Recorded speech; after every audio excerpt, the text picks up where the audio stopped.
of the WWE. Mr. Jim Ross is one of the best wrestling commentators of all time. Mr. Ross has distinguished himself during his 40-plus years in professional wrestling. Mr. Ross was inducted into the WWE Hall of Fame class of 2007, the NWA Hall of Fame class of 2016, and was also recognized with the CAC's Art Abrams Lifetime Achievement Award in 2010. Please welcome tonight's MC, Mr. Jim Ross.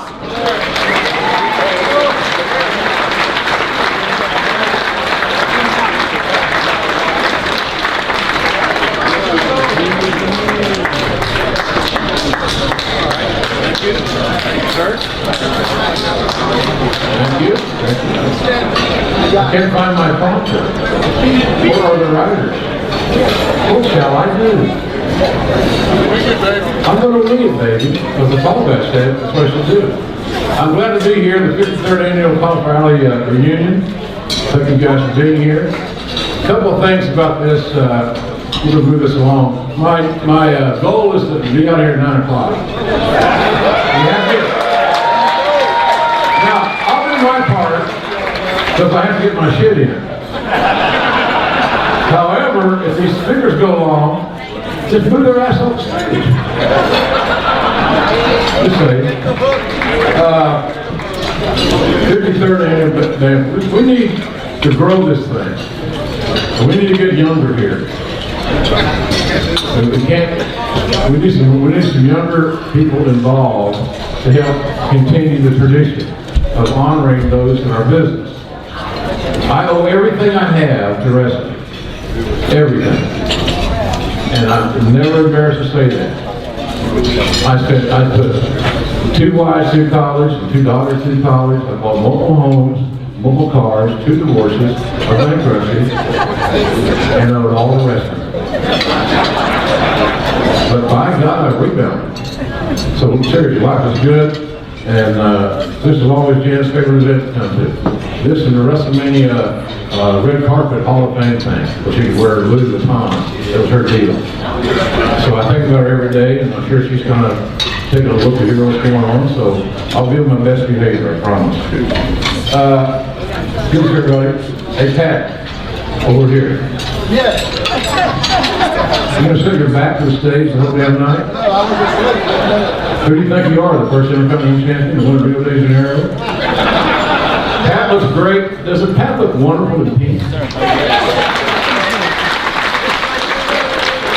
He liked that outfit so much, he wore it last night. Well, who's keeping score? And who cares, right, Pat? Exactly. We don't care. That's right. Exactly. That motherfucker, one minute. I'm gonna tab. So let's kick this thing off, get it rolling here. You know, I had double cataract surgery. And here's, anybody else here have, I don't say show of hands, let's see. I guarantee you, there's a lot of people in this damn room with their cataract surgery, baby. I promise you. And I don't know what it does for you. I had it done, I spent money, I had 2 eyes done, I can't see nothing. You're cockeyed. I am cockeyed, Pat. And see, I got the little reference there, the little cute cockeyed. You took that right over my hat, didn't you? This is one for y'all. The first award of the evening, ladies and gents, is for the Women's Wrestling Award. I'm very impressed with this young woman that's going to receive this award. She's very bright, very focused. She's a good hand in the ring too, by the way. Not that it matters that much anymore, but she is a great in-ring performer. So let's turn our attention quickly to the video screen. Since being honored in 2014 with the Cauliflower Alley Club's Future Legend Award, Santana Garrett has gone on to prove the CAC right.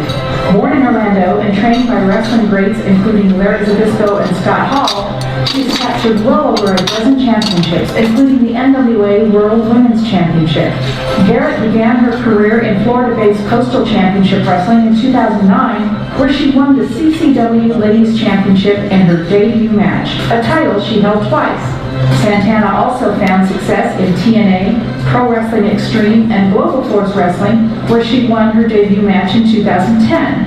In 2015, she joined Japan's World Wonder Ring and has also appeared on World Wrestling Entertainment's NXT. Whether it's Coastal Championship Wrestling, TNA, Global Force Wrestling, or any of the many promotions that have been fortunate enough to sign Santana Garrett, she has proven time and time again that she is worthy of all of the accolades she has attained over her short career. Past women's honorees include Melissa Anderson, Rockin' Robin, Beth Phoenix, Gail Kim, and Ivory. Tonight, Santana Garrett joins them in the Ring of Friendship as a women's wrestling honoree.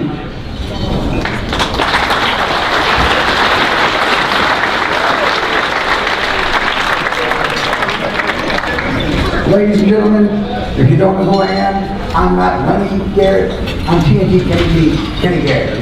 And I'd like to start by saying it's great to see all the faces here of the folks that I've worked with and known over the years, and the brotherhood that we have in this thing that's got us called wrestling. You know, it gets us where we need to be, and it, you know, my daughter would look to me when I first started out, and I would go out and do the Friday and Saturday thing, and I would always make it home on Sunday because I made the French toast for the girls. And I'd be there like in my home, and their friends would stay the night to get the French toast with the peanut butter on it, because that's what Dad did. And I'd be licking my wounds, and she'd say, Dad, it has been horrible. Well, what'd you do? And I'd tell her maybe a few of the risks, and you know, how some of the guys were. But I said, you know what? It was fun. And I'm going to do it next weekend. But I'll be back and there'll be French toast on Monday. And bet your ass, it's going to be, you know, it's going to be what it's going to be. Dad loves you, and we're going to make this thing work. Trying to do this thing and get back where you need to be. We, you know, found myself on the road, missing out on a few things. But I would drive 300 miles to get back to softball games or basketball things and try to make it an important part. You know, and asking your daughter who your great wrestler is, and she says you, only takes you so far. But I'm not gonna lie. When I worked, I wasn't Captain Superstar. I was stiffer than a teenager at the Playboy Mansion. But, you know, by God, I did what I did, and I enjoyed it, and I knew, you know, there's a beginning, a middle, and an end to everything. And some of the older guys that I've learned from, be it Dory Funk Jr. or Harley Race, always taught me there's a beginning and a middle and an end. And with that in mind, I was going and I would watch her at the corner of my eye, and she'd be sitting there while we were working the guys out in the ring, and she'd be doing the motions and going through them. And I'm like, yeah. But yeah, years go by. I promote Florida, I go, I'm in St. Louis, Missouri. She kind of gives me the nudge and says, Dad, what do you think? I said, I think you can do it, honey. If you want to do this, you can do it. Know that you're going to love it, and you're going to hate it, but it's always going to be with you. It's something that I was so proud. And, you know, I'm not name dropping, call whatever. People like Scott Hall and Larry Zbyszko extended their knowledge and their time, and recognize, hey, this girl can work, she looks good, she's a good kid. And you know, anybody can say anything. I've gone through my struggles, my sicknesses, and always, if my daughter was in Japan, she made sure I knew that she loved me, and she was there. Like Rick House Brown, you know, they give you 6 months. Hell with that shit. We kick out at 2. We've been doing it for years. Let's do it again.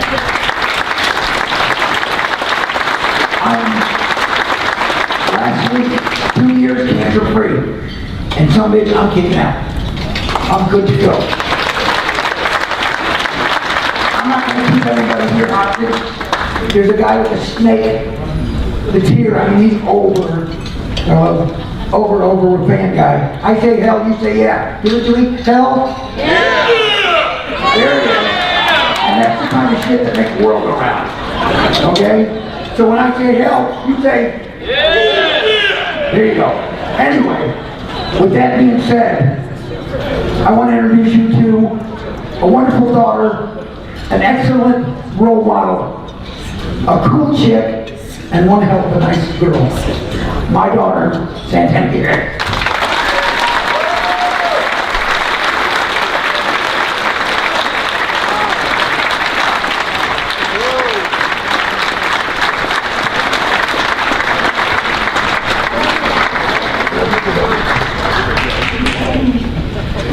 Well, I wasn't nervous coming in here, but then I actually got in here and I was approached by at least 7 people and asked me, hey, are you nervous about your speech tonight? Well, I wasn't, but I made it on the stage without tripping and I haven't lost an eyelash, so I think I'm doing pretty good so far. Yes. My dad touched on growing up with him being a wrestler. I remember being a little girl and my teacher went around the classroom asking everybody, what do you want to be when you grow up? Well, some of the little girls wanted to be a ballerina, others wanted to be a nurse. The teacher got to me and I said, when I grow up, I want to be a professional wrestler, just like my dad.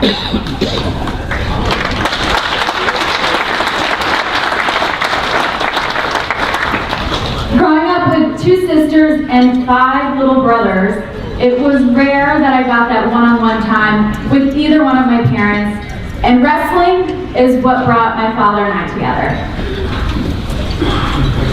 I got to see him pursue his dreams, train with Dory Funk, and later become an independent wrestler and promoter. While all the way I would help out in any way I could, whether it was selling tickets at the door, handing out flyers, or selling popcorn. I got my start after I finished high school and college. I had my career set as a sleep technologist, and then I began my training up in St. Louis, Missouri. I completed my first official day of training, and I was absolutely hooked. I felt like the guys tried to make me not want to come back, but I loved it way too much. A few months later, I moved back to Central Florida, my home, and continued my training with the Team Vision Dojo. And I have mentors such as Larry Zabisco and Scott Hall who helped guide me along the way. Soon after, I began to receive opportunities to work for different indie promotions and caught the eyes of TNA and WWE. And so far, I know I've made this sound super smooth, super easy, but it wasn't always easy. I've been told that I was too fat for TV, that my gear was too indie, my teeth are crooked so I shouldn't smile. I couldn't be hired because of who I'm associated with, and that I just wasn't good enough. I've broken bones and relationships, I've lost friends, and I've missed holidays with my family. There were moments where I felt alone and defeated. But we all have the choice. When we get knocked down, we can stay down or we can get up and fight. Yeah! I don't say that word. So, over the years, I've continued to work for TNA and WWE. I was Shine Tag Team and Singles Champion. I worked for Stardom over in Japan. I was WOW Tag Team Champions with Amber O'Neal, and I am currently the Women of Wrestling World Champion. Shout out to David McLean and Jeannie Buss for believing in me. I competed in the WWE's Mae Young Classic last summer. I was ranked number 4 in the PWI. And I'm saying, okay, Nikki Bella, Paige, Sasha Banks, and Santana Garrett. That's a big freaking deal.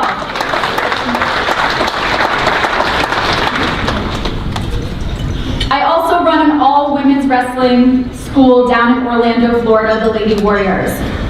Wrestling has allowed me the opportunity to meet so many wonderful people such as yourself and to travel the world. I've done tours in Japan, in India, Spain, England, Chile, Mexico, Canada. A lot of Canadians out here, and all over the United States, and it has led me right here in front of each and every one of you. Ladies and gentlemen, it is an honor and a privilege to accept the CAC 2018 Women's Wrestling Award.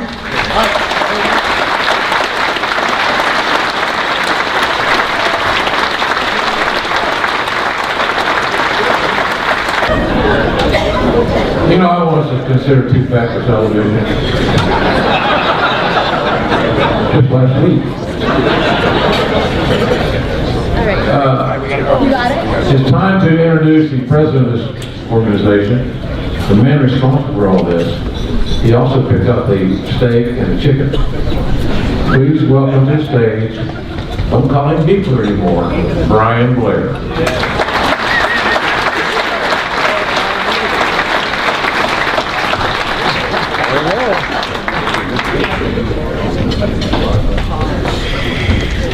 Oh, gosh, if you know how long I have known Jim, I mean, a long, long time. He never stops. Thank you for being here. Isn't this awesome? Great night. And yeah, go ahead and give yourselves a round of applause. You guys are great. I just want to very quickly say thank you so much to, without our members, man, you are truly honorees in my sight. Because without our members that join this club, we couldn't carry on. Without the people that attend the reunions. And that is so important to us. Jim Ross preaches it so eloquently. You know, if you've ever, if you're a part of this business, you can read, it's quoted in there. I mean, if you've got to join this club for take care of the people that paved the way for us. Many of the guys roll on hard times, you know, we've all talked about that. So, last night, how many people enjoyed last night? Last night, special thanks again to Brick House. You know, it takes a lot of effort to do this, and it's a thankless job. So we have a group of people, we get together, nobody gets paid, we all pay our own way here. We pay our food, we do all that stuff. So I'd just like to quickly recognize the people that do this so unselfishly. It will begin actually within 2 weeks. We've given ourselves 2 weeks off, and we will start planning for the 54th. So with that said, I'd like to introduce my right-hand man, Morgan Dollar, the Executive Vice President. Thank you, Morgan. Love you, baby. Lori Lavelle. She's put together all these videos for us. Thank you very much. Keeps track of membership. Wow, I've got the wrong notes. I have to go with my memory. David Buckler. Thank you, David. You're doing a great job. Roy Duncan's not present, I don't think. He does the ear. You guys like the ear? The way we did the full color? So nice, thank you, Royal. A mentor, the guy that ran this club for 26 years, who's our advisor and just such a wise man, Carl Lauer.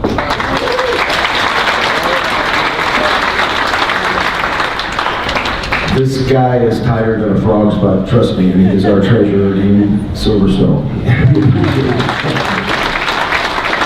He accounts for every one of your pennies, and we are very transparent. If anybody wants to see anything, we're an open book. Let's see. We've got Scott Hosey, who runs the Nostalgia Room. Thank you, Scott. Let's see, we've got some associates, Bambi Weagle, and thank you, Bambi. You're always right there. Joe Shire, who couldn't be here, who was sick. And Matt Riviera, where's Matt Riviera? He attracts investors. Look how attractive Matt is, attracting new investors, that's great. But anyway, it's a collaborative effort, everybody works hard, and I just wanted to take a minute to say thank you to you guys. Thank you so much to our members, our honorees, our lifetime members, to everybody that's here making this a great happening, because we've only just begun. Jim Ross is just getting wound up. Trust me, this is going to be fun. And I hope you have a great time. God bless. Thank you for being here.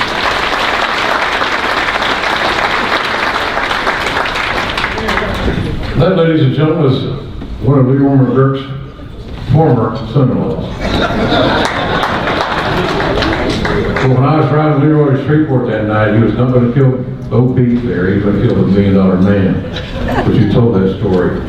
The wrestling award, men's wrestling award this year, is going to a very talented man, Alexis Smirnoff. Please look at the video screen.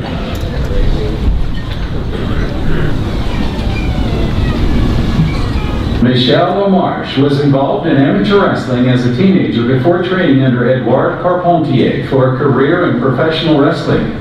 Making his debut as Michel Justice Dubois in 1970, he wrestled in Montreal during the early part of his career. Winning the international tag team titles with Fidel Castillo in 1970, the two were billed as the European Tag Team Champions while touring Georgia Championship Wrestling. Between 1970 to 74, he faced many of the top stars in the region, including Johnny Rougeau, Abdullah the Butcher, The Sheik, and Mad Dog Vachon, as well as his former trainer, Edouard Carpentier. LaMarche began wrestling for the Funk Brothers in Texas as Mike the Judge Dubois in 1974, eventually winning the Texas Heavyweight Championship before moving on to the Carolinas, where he teamed with Jacques Goulet for 2 years. While touring with Ivan Koloff, he later began wrestling as Alexis Smirnoff in San Francisco during 1977, where he advanced to the finals of a 10-man championship tournament to fill the vacant NWA U.S. Heavyweight Championship, later defeating Pat Patterson to win the title. During his time in San Francisco, he took on veterans including Ray Stevens, Harley Race, and The Sheik, and younger wrestlers Sergeant Slaughter, Roddy Piper, and Jimmy Snuka. Smirnoff spent much of his later career making over 30 tours of Japan Wrestling for All Japan Pro Wrestling and New Japan Pro Wrestling, and had memorable matches against Giant Baba and Antonio Inoki, as well as American wrestlers Bruno Sammartino, Ric Flair, Terry Funk, Bruiser Brody, Stan Hansen, and The Destroyer. Following his retirement in 1988, he stayed busy by opening a wrestling school and appeared in commercials for car dealerships and for the Golden State Warriors. He also appeared in several movies during the 1980s, including Bad Guys, Body Slam, Alcatraz 2000, and frequently appeared on the television series The Fall Guy. Congratulations to 2018 Men's Wrestling honoree, Alexis Smirnoff. Congratulations, sir.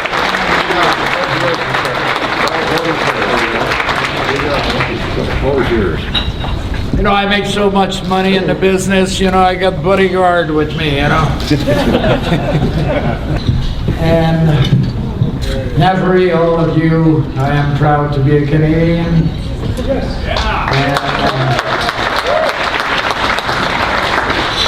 If I took the gimmick of the Russian, it was just, it was pretty simple. George Scott was a booker in North Carolina who turned around and he says, I was giving him my notice to go to California. And he says, you know, Mike, he says, I would love to use you more often. You're a good worker, but I cannot do nothing with you because you cannot speak English. So I says, well, you're right. So I'm on my way to Montreal, and I'm in the plane, and I look at a magazine, and I see the advertising of Smirnoff vodka with the big Russian guy who's got a big fur coat. So I says, well, here we go. I had 5 weeks of vacation. So I decided to go to Montreal, shake my head, call Roy Schneider, which he knew me by Pat Patterson, who was in Montreal, and called Roy and told Roy, yeah, Michel Dubois will do the job. So I says to Roy, I says, I'm going to California, but I'm going to go as a Russian. Roy says, what, a Russian? I says, yes. I says, I cannot, you know, I can barely speak English. And I says, if I go on TV and say, hey, the American are no good, we are number one. I said, that's all I get to say. And they're all pissed off. So he agreed with me, he says, okay, we'll try it. So I got to San Francisco, and I was lucky, and Pat Patterson was there, and he really helped me to put me over. And finished with a chain match, and anyway, turned the page, and I was traveling around the world and see a lot of stuff like we all do. It was fun, it was tough, it was pleasant, You're crying because you're away from your family. But it's a business that you cannot forget. And you love it so hard. You work so hard on it. So I will say to everybody, don't give up. Just work hard and you'll make it. So anyway, I would like to say something special for my dear wife. We've been married for 41 years.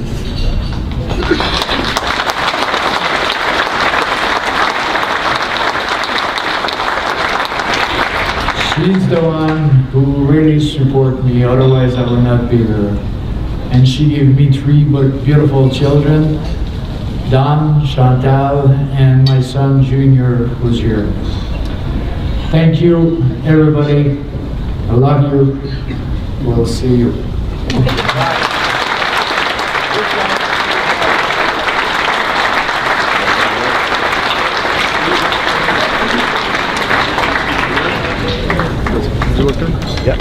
It's great to hear stories, and it's great that you're here to hear these stories. And someday these stories will be gone. And somewhere along the way, the younger people in the wrestling business have to understand that you have, whether you want it or not, a responsibility to perpetuate the growth of our business. All us old guys ain't gonna be around forever.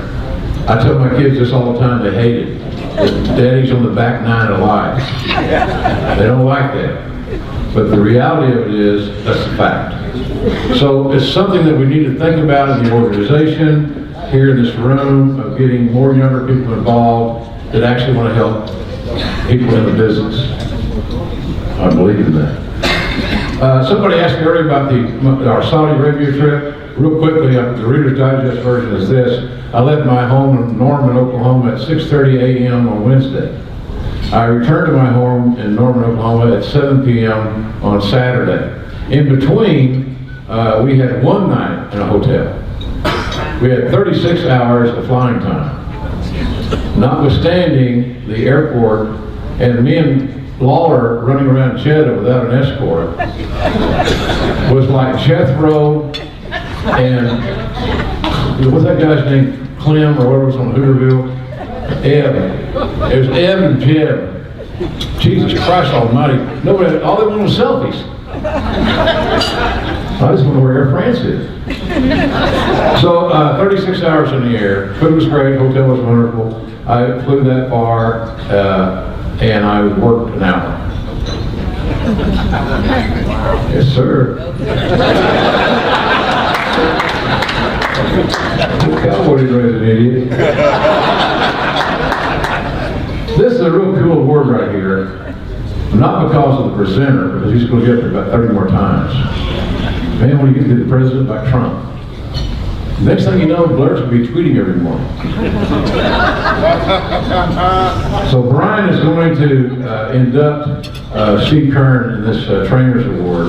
And I can tell you, Steve Kern was a rock when I was working in talent relations and for WWE.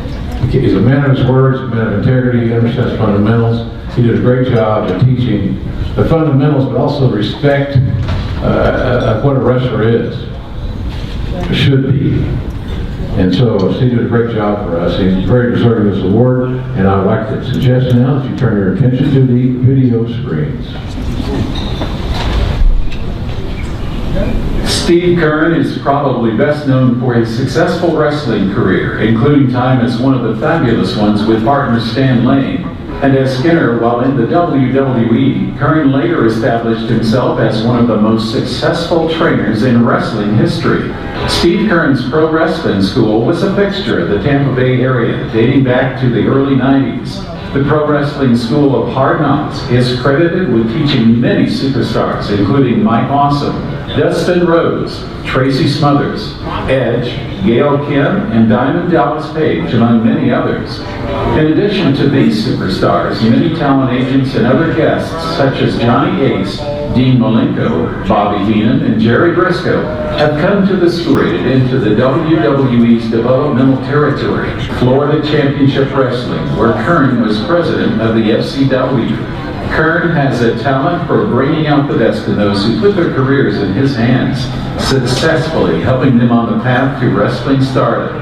Tonight, we honor Steve Kern with the Cauliflower Alley Club Trainers Award.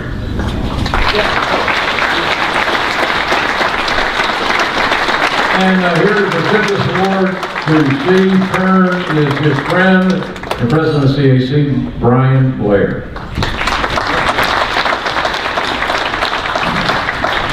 Thank you, Jim. I have my timer right here, so will not go past 5 minutes. Start. There we go. And, you know, it would really take me hours and hours to talk about Speedo. I call him Speedo for a reason I'll get to in a minute. Before I say anything, I just want to say that Steve Kern is truly a man of integrity. He's the best friend that a person could ever have. I mean, I know that on my one hand, I may have 5 friends, maybe. But I know on that hand, Steve Kern is out there. He is a true brother. His lovely wife, Terry, who I went to junior high school with, ex-middle school, junior high school. Terry is a saint. She sings at the church. She's beautiful. And if you saw their family, it's incredible. If you ever met Steve Kern's mom and dad, Pops and Hazel, Pops was the only guy, one of 2 guys that got shot down in 2 different wars and was captured, was a POW. 7.5 years he spent in the Hanoi Hilton while Steve Kern was growing up and all over. He was an Army brother or whatever he was, Navy. Traveled all over, but he had a spirit in him, and he finally met the Grahams and broke in Florida, and he used to come with Eddie and Mike and the Briscoes, and they'd come to amateur wrestling, and I got to meet him, and Steve became a big hero. He had a big feud with the Japanese guys, Hattori, and was a manager. Help me out here. Thank you, Saito and Sato. And that was one of the greatest captivating tag matches I've ever seen in my life in Orlando Sports Stadium. Awesome. But Steve was my business partner. We grew up and grew together, and I started Gold's Gym. Steve's, we just did a lot together, and he became the most trusted business partner I've ever had in my life. It was very rewarding. More than that, Steve's been a trainer to me, not just from, you think of yourself as your trainer. Who was your trainer? I think my first trainer is maybe Hiro Matsuda or Jack Briscoe, Buddy Cole, guys that got down in the grind, but I learned a lot from everybody. I mean, everybody at these tables right here, I watch every one of these guys' matches, and I've learned something, and Steve will probably articulate on that. And that's why he's such a good trainer, because I've seen him take guys from didn't know wrist lock from a wristwatch and turn them into superstars. It's amazing. The man has not just integrity, he's got talent, and he's trained more people than anybody in this business, more people that have made money than any other person in this business, and we're very blessed to have him here tonight. My dear friend, who I love, Mr. Steve Speedo Kern.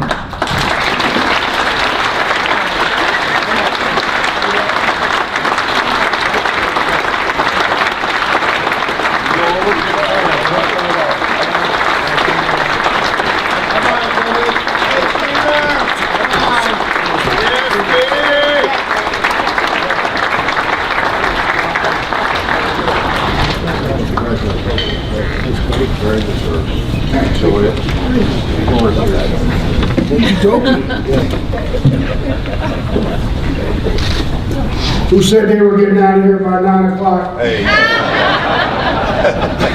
We are. I'm really impressed with the CAC. Before I start, I want to tell you that I look through the eyes of faith, not through the eyes of fear.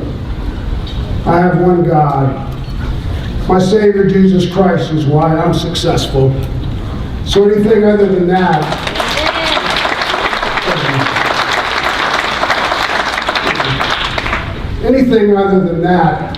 is a gift from Him. I've got so many friends here, so many people I'd like to thank so many people that I've appreciated over the years. I'm kind of like the Kevin Bacon of wrestling. If you hadn't worked with me, or if you haven't been in a wrestling school with me, or if you haven't been on a card with me, you probably haven't been in wrestling. I really started as a guy lost. And why I'm gonna keep this to just training, because after a 44-year career, I could stand up here and tell you stories about every one of these people that you see seated out here. I either ripped them or I worked with them, and that's the same thing. But I want to keep it on training, because that was my love at the end. I'm retired. I've been retired for 3 years. But my heart is still in the wrestling business. This is a business you love. It's not like a business you work at. It's something you really get a passion for. I use the word passion because that's the way I describe most students that are going to make it. It's not guys or girls that come and just want to see if they can make money. It's young women and young men that study this industry, that watched old timers like me. I won't mention anybody else's name because I don't want to include them as old timers. But they love what they want to do, and they show that passion. I started in the territorial days in Florida. We had a word back then that I didn't know when I started, but I learned real quick. It was kayfabe. I think the word's gone now. But when I started, Eddie Graham didn't let you walk through the front door in the Sportatorium in Tampa and step into the ring and start wrestling. He didn't even smarten you up for a long time until he felt confident that not only you love this industry, but you would fight for it.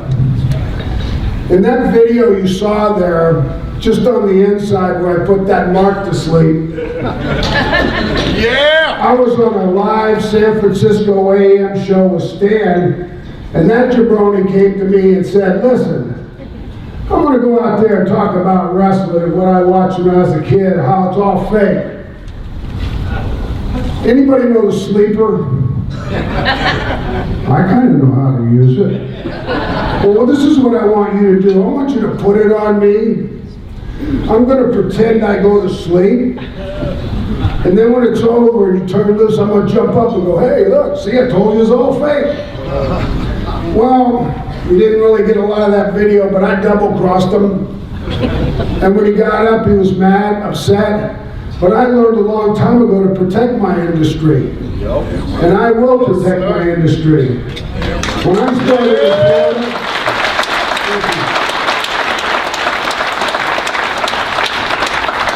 when I started in Florida, you didn't pay to go to wrestling school. You went there. And like Brian Blair said, Hiro Matsuda was the guy that was in charge of the physical training. I really didn't like Hiro too much because he was brutal and he smiled the whole time he hurt you. Now, Brian also mentioned that I'm a son of a prisoner of war of 2 wars, Germany and Vietnam. My dad was shot down when I was 13 years old. And in being in that situation, I was confused with what I wanted to be when I grew up. I went to school with Mike, and Eddie approached me one time at his house when we were working out and said, you ever thought about wrestling? And at that time, I was picking guys up from the airport for the office and doing things, but I was convinced it was real because I saw them after the matches. I saw them beat up. So I said, well, I'm not really interested in getting beat up. He said, well, think about it. I went to college for a year as a pre-med student. Have no idea why I did that. I just said, well, what makes the most money? And they said, doctor, lawyer, and Indian chief. And I go, I want to be a doctor. Anyway, college wasn't my thing. I ended up in the wrestling business, but here's the start. I'd go to the Sportatorium, and Hiro Matsuda had a deck of cards, and we'd do squats to a deck of cards. flip a card, do the squats. My sister could have beat me when I was done with just the squats. Then we'd do push-ups, then we'd do neck bridges, then we'd run. And then Matt Suda, or another guy that was known for stretching, Carl Gotch, would stretch you. I remember my mom coming home and seeing me, and I'd have mat burns on my face. Nothing serious, no teeth missing, but I had mat burns on my face. And she'd say to me, she goes, "I thought wrestling was fake." I said, "I did too." I don't know what I'm learning, but it doesn't look like what they're doing on TV. I don't know if they're using me just to see if I'll stand the test and be a good dummy for something, but inevitably I got it as I got older. That was to program me, to protect my business, to stand up to marks that came up and said, "Hey, wrestling's all fake. Hey, you wanna wrestle?" I'm not a shooter, so don't anybody mistake that. I was a pretty boy, and I wanted to stay a pretty boy. But I was surrounded by some of the toughest men in the world, and I didn't ever want to let them down. So I protected my industry. Fast forward, I've wrestled for a few years. I think I know what I'm doing. But the older I get, the more I realize how little I knew when I thought I knew it all. Teaching is a totally different animal because you have to take your mind and retire it back to when you started. First lesson, wipe your feet off before you get in the damn ring.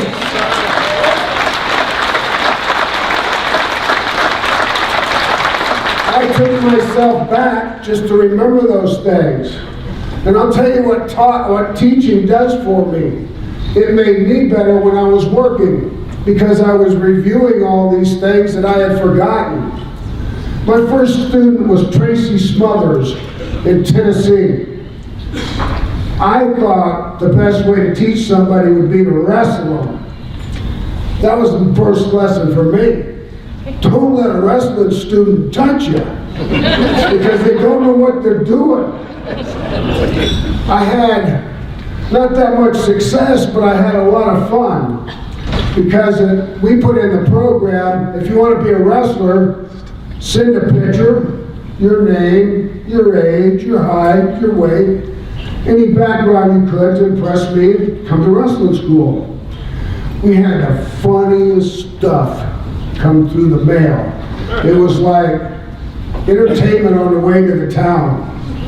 I remember one that was, I 4'12", I 110 pounds. And then it had a picture, and it was the guy's driver's license, and that was because that's the only picture he had.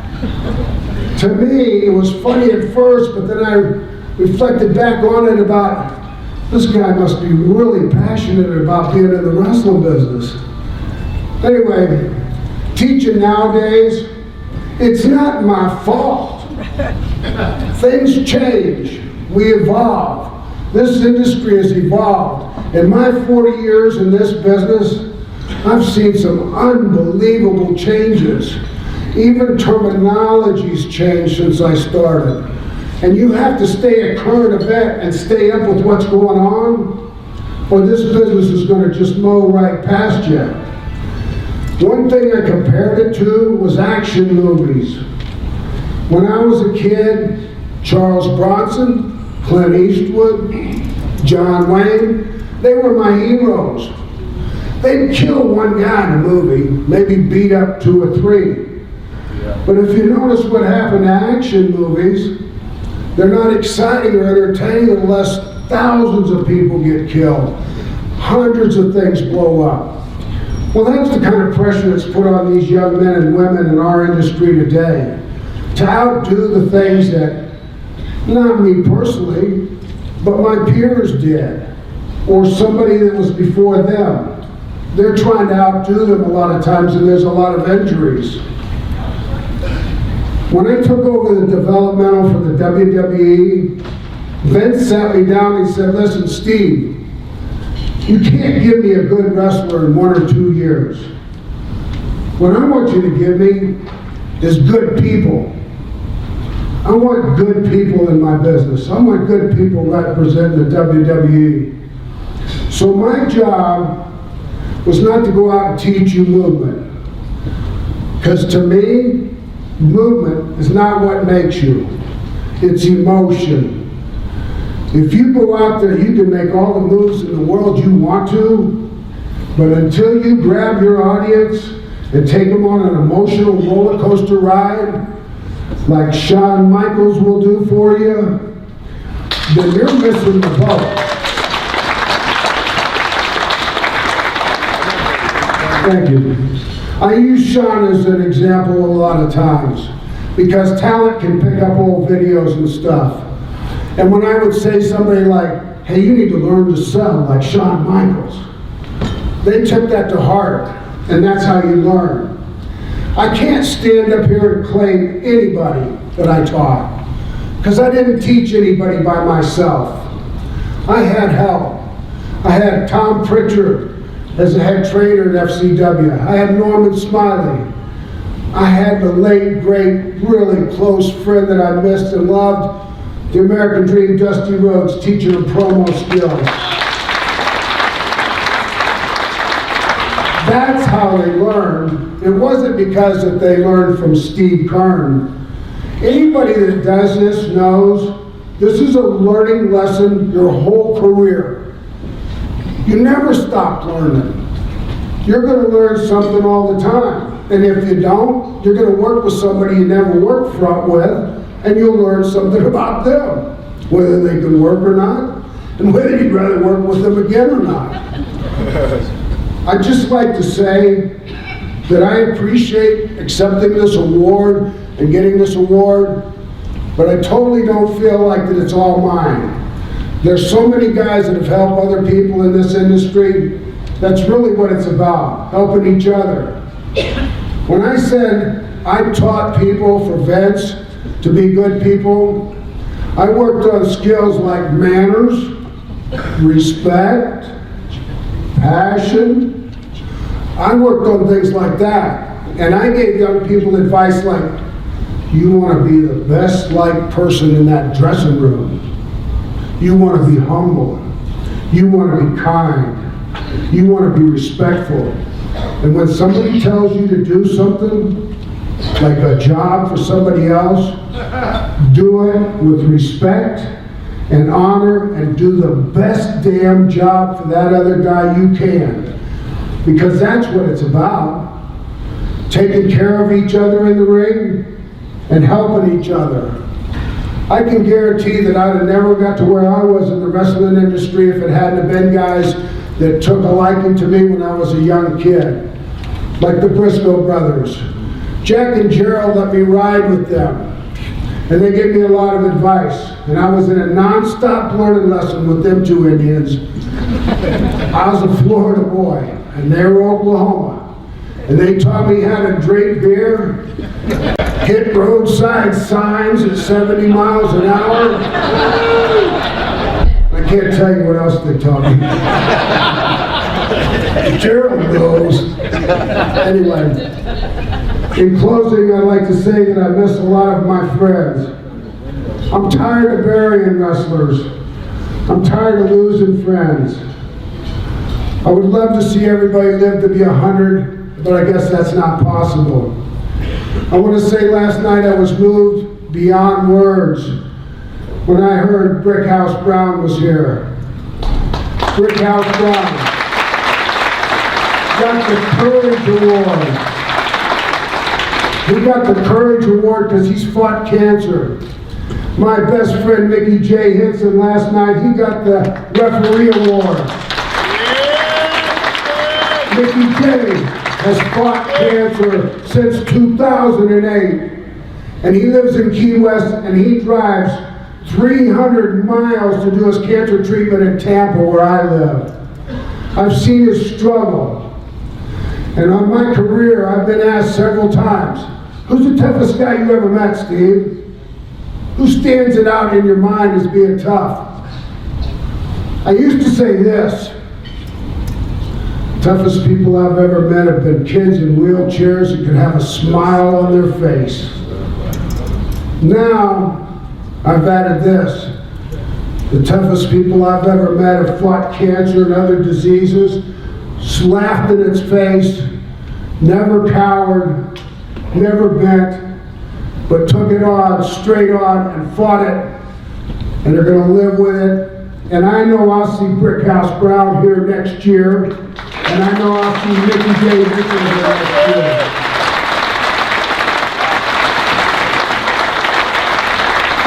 I have two stories to close with. The first one's about Hulk Hogan. We went to high school, and elementary and junior high school together. I started wrestling first. I used to see him at the beach, Terry Bollea. We called him Shopping Bag Head. He had the biggest head in our high school. He was a bass guitar player in a rock and roll band. He'd say to me, "Hey Steve, get me in the wrestling business." Here's my line: "You won't make no money doing this shit." From that day on, I've been reminded that he wouldn't make any money. Now, my answer is, "Hey Steve, you think I'll make any money doing this? This is what I want you to do. I want you to strip down your underwear, stand in front of a full-length mirror, take a good look at yourself from the front and the back, cut a promo, and then say, hey, would I pay money to see that guy?" That's a lot easier answer. Finally, I've been a ribber all my life, and I got a target on my bald head now. Last night, it started with Brian Blair. I don't know if you remember the beginning of this program, but somebody had taken my cell phone. So about the time it starts, my wife Terry brainstorms, "Hey, I'm going to ring your phone." Of course, my phone rang up here at the podium because Brian had stolen it. Last thing, when you get old, you stop recognizing people you ain't seen in a long time. Yesterday, I saw a guy in the lobby come up to me, hug me, acting like we're long-lost friends forever. He said, he had a real redneck accent. He said, "Hey, Steve, how's it?" He went on and on. I thought he was this guy that used to wrestle alligators in Florida, and he was here for the convention. His name was Terry Williams. So I said to him, "Hey, Terry, how you doing?" And he's looking at me like his name ain't Terry first. And he says, I said, "How's your thumb?" And he goes, "My thumb?" And he shows me his two thumbs. "Hey, they're fine." I go, "Wow, how'd you get that thumb put on?" And he looks and he goes, "What are you talking about?" And I said, "Well, you got your thumb, you bit off by an alligator." That's how, an alligator? He turned around and he started looking. I really think he thought I had Alzheimer's or something. Turned out it was Sam Houston. What do you mean that? It sure as hell wasn't that alligator wrestling. I've taken enough of your time. I appreciate this award. I appreciate all my friends. I also appreciate every fan that's in this building, because one thing I know, without you, we would not have a business, and I wouldn't have been married for 38 years to this wife, had 2 kids. And been as happy as I am now. God bless you all, and have a wonderful convention. Yes, sir.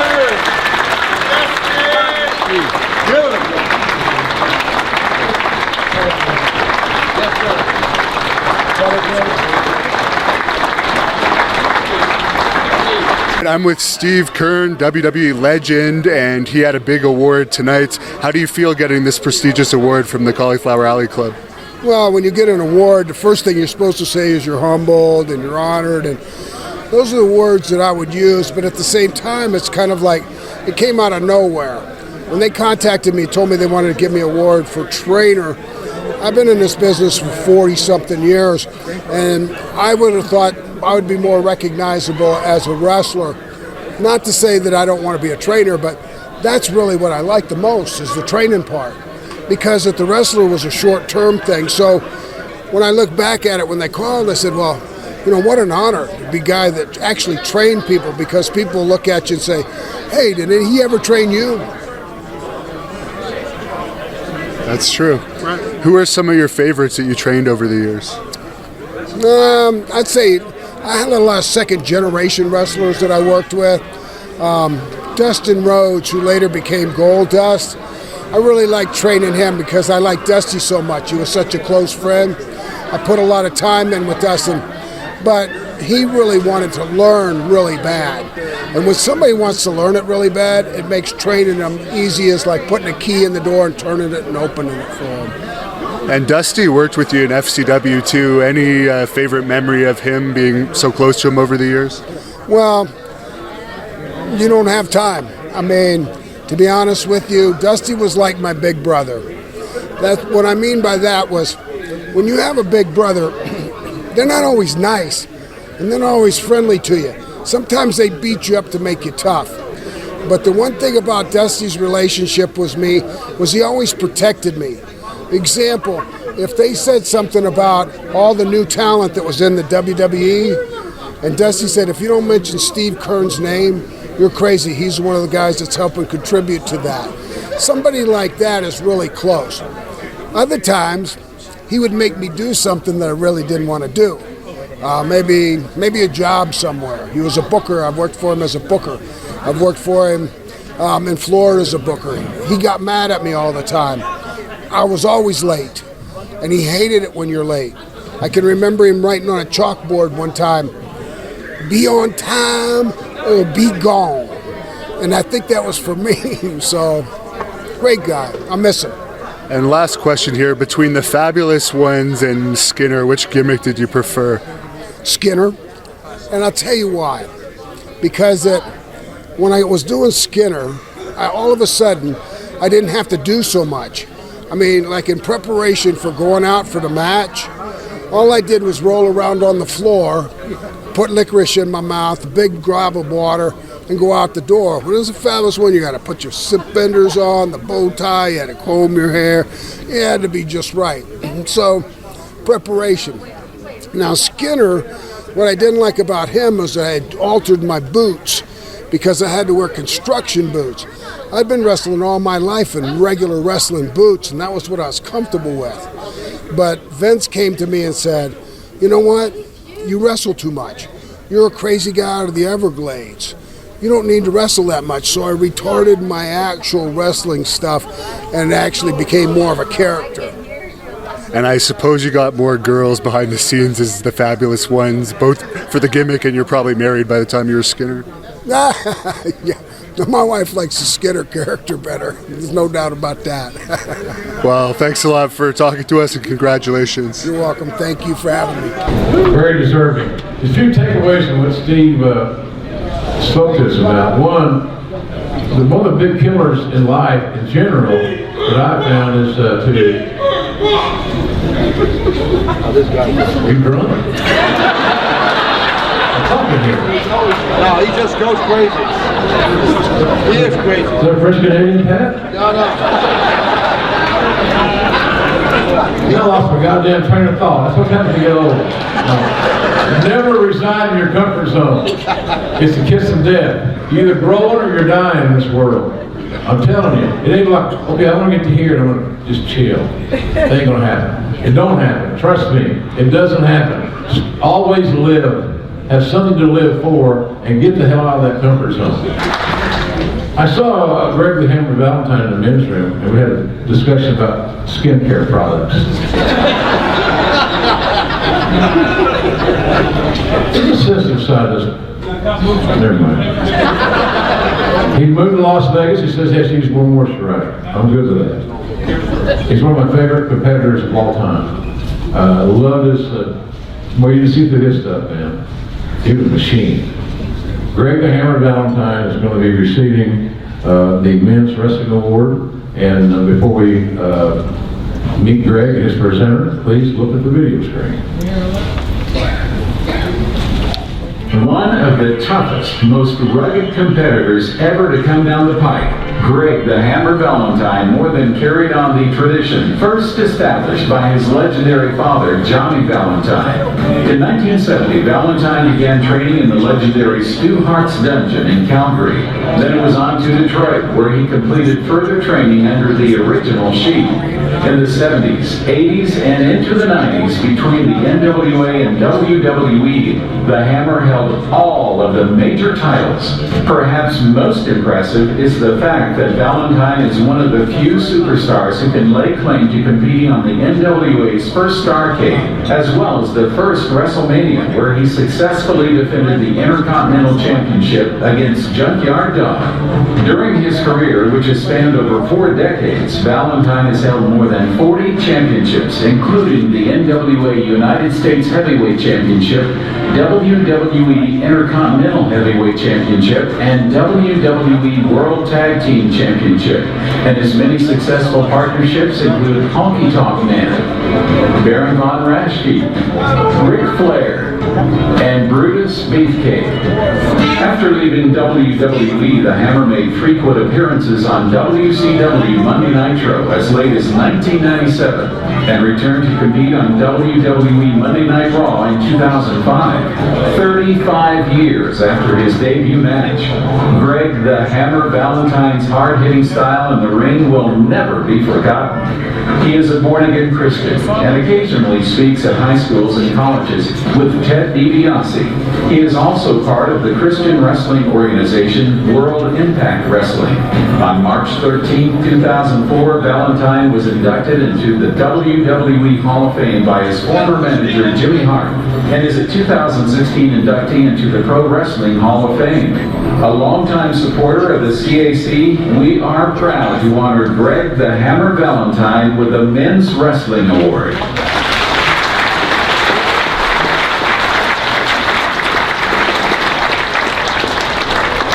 Here's the bowling money. Who's the treasurer in this joint? And I don't know why there's cash in here and a joint. And I'm very uncomfortable out here, so there it is. I'd like to introduce Craig Massey, who's going to present Greg the Hammer Valentine this Men's Wrestling Award.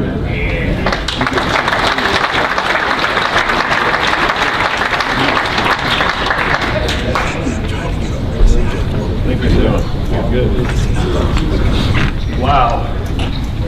What a tough follow-up to just this video that we just seen. About 13 years ago, I had the opportunity to meet Greg. But before that, my memories of Greg started many years ago. As a young kid growing up in a small town, which for me was Houma, Louisiana, in the late 70s. Cable wasn't around. We only had a small handful of local channels, and wrestling on TV was very, very limited. Fortunately for me, my family owned the local grocery store, which had a magazine rack. Well, back in those days, a magazine rack was a big deal, because that was our source of news and entertainment through what was going on in the U.S. and actually in the world. Well, I was fortunate enough to have wrestling magazines at that time. So of course, at that time, in that age, the only 2 magazines that I was really worried about was one, the Playboy issue coming out. The next one was the wrestling magazine that was coming out. Every wrestling magazine at that time, especially with the new issues coming out, Greg was in every magazine, and many a times on the front cover. He caught my attention at a young age. Every article, everything in the magazines, he was always in these major feuds with wrestlers. Looking at the magazines and reading them, I mean, him and his opponent always had blood on them. You could just read and see the pictures and reading before cable and anything was out. Just reading the magazine, that when you looked at Greg in the magazine, it was real. Greg was one of the first wrestlers for me that made me believe that it was real. As cable and everything came out, of course, it only confirmed how real he made it for me. 13 years ago, when I had the opportunity to meet him, I jumped on the opportunity, and since then, over those years, we have spent a lot of time together, me visiting him in Florida, him visiting me in Louisiana, bringing him fishing, eating crawfish, swamp tours. But the most importantly was the stories. He is a memory bank of stories, and to discuss and hear these stories back in those days as a young wrestling fan was extraordinary. I mean, everybody should be able to hear these stories. And with his father like he was, he had big boots to step in, but of course he did, and I'm sure his father was very proud of him now. He is a 2004 WWE Hall of Fame. He's a 2016 Professional Wrestling Hall of Fame, which is in Wichita, Texas, which is I recommend everybody to see, as well as the CAC. Brian Blair, they're doing a lot of good with the CAC and the wrestlers. But again, I'm done with. Greg, you're the man. Come up here, get the men's award.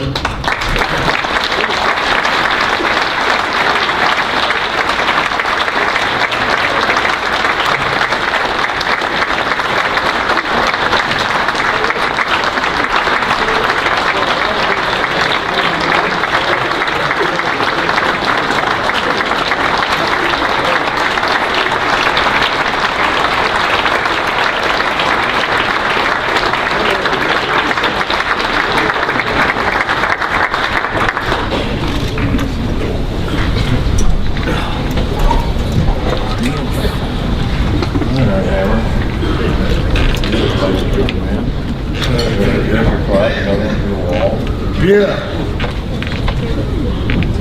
All right. All right, great. Thank you. Yeah.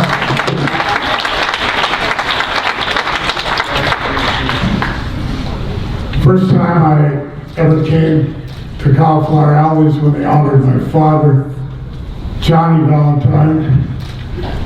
He had just passed away in 2001.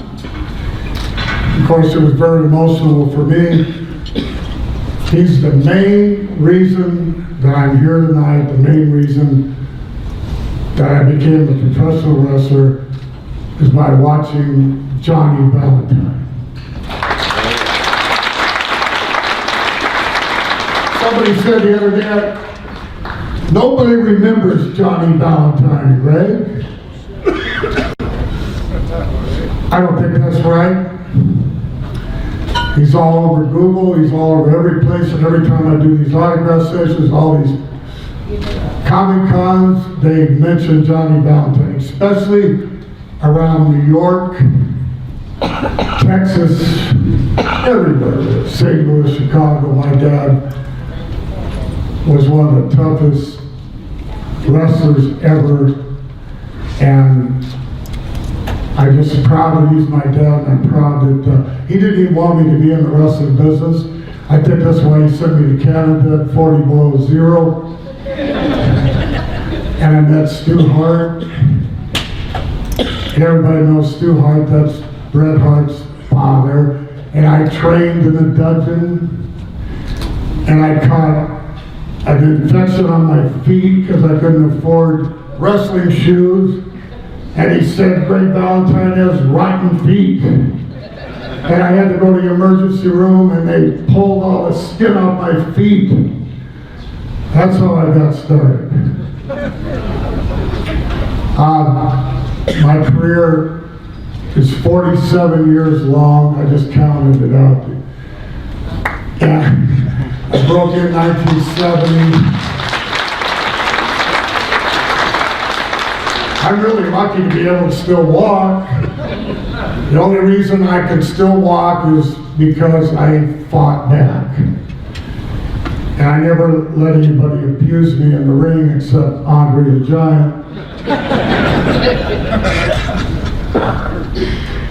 He used to sit on me The one match that I had with Andre the Giant, and it wasn't in a battle royal, he sat on me in the corner and he farted on me. And the referee said, I says, ref, I give, count me down. He goes, well, your shoulders aren't down. I said, well, get him off of me. God bless Andre the Giant. I saw the HBO thing, documentary. Another documentary I saw was 30-30 on Ric Flair, and he mentioned me as being, I'm going to Greg Valentine's house because that's where my girlfriend's at.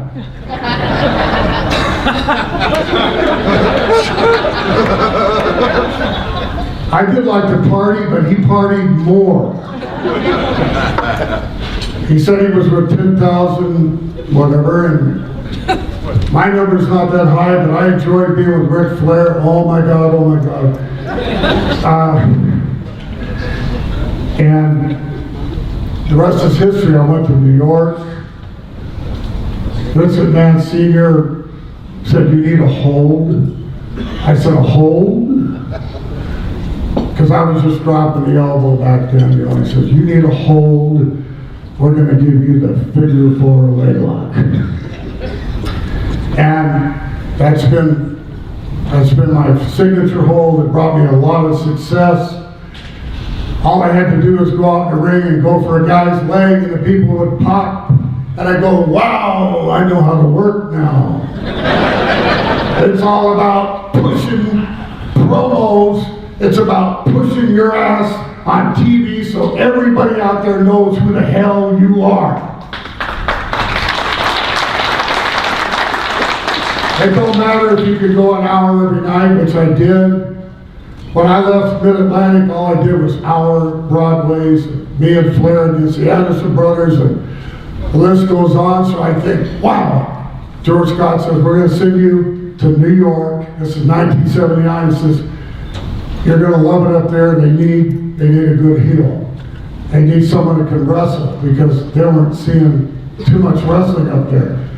And so I'm thinking, well, it's going to be a cakewalk. I can go in there and go 5 minutes, 10 minutes, Madison Square Garden.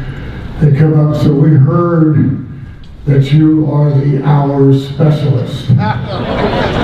And you can go against Bob Backlund for 1 hour tonight in your debut at Madison Square Garden. But you know what? It turned out great, and we didn't even throw one punch for 60 minutes. And Bob Backlund, you're great, came back. A lot of people say, well, you had 41 championships, but where's the world championship? Wait a minute. Madison Square Garden, double pin with Bob Backlund. I walked out with a belt, got pictures taken with it, and then they came and took the belt away from me, and they held it up for 30 days, but I think that counts as being a world champion.